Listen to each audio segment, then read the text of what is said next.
To me, when I look at MAGA and whether or not it's fascist or whether or not it's this or that, it's clearly this beautiful testing point for how to engage in a more secularized ideologies without needing to really rely on the values and things like that. Because one thing that we know for sure is that MAGA is not a movement that's all about values and more about displays of power and fulfilling this like medieval yearning that some people have that we need to get someone back in charge to rule them all. But what I want to talk about today is the executive order that was signed in the White House. Yes, this one.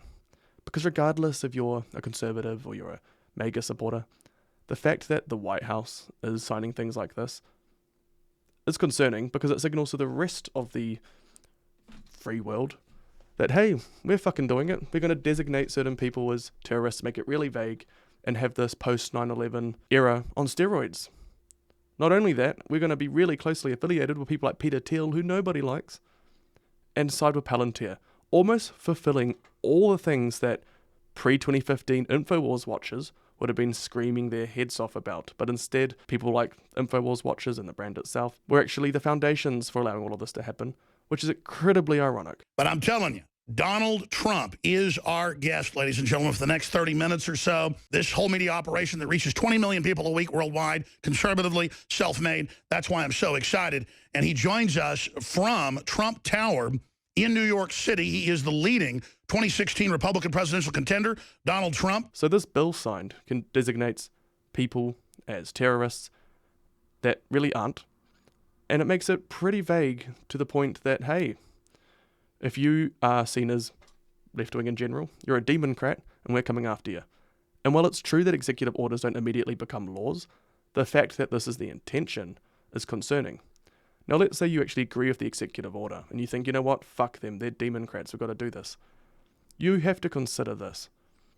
There have been points in your life, as you've progressed through the timeline, where you have believed different things and have come to mold into something. Whether that's through not currently changing your views and being exposed to a certain culture, or whether that's through just progressing in ideas. But when we get governments that come in and start saying exactly what to believe, and exactly who's right and who's wrong, is not even giving the chance of this free and natural process to give people time to adapt and change to it. In contrast to that, we have other systems where they assume that people are going to have stupid opinions, but they're free to do so, with the trust that over time there'll be people gravitate to better ideas overall.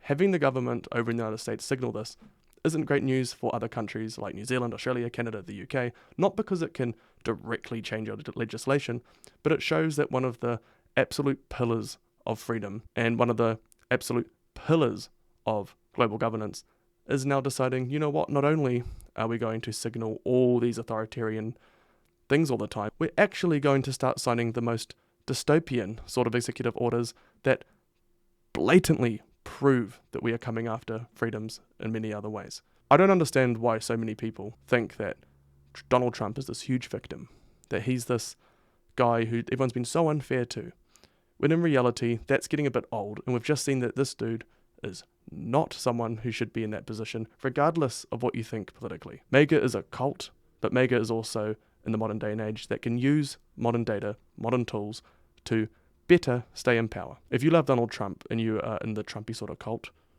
that's fine, I understand it. But I really challenge you to rethink that and maybe don't fall for this vibe, because we're already exposed to too much American media, and it's amazing how many people outside of the US seem to hate their own government, but when it comes to talking about Trump, seem to have this either like immediate dismissal or actually kind of fuck with it, and that's because it's an easy to spread vibe around the world. Cheers, thank you for watching, and have a beautiful day.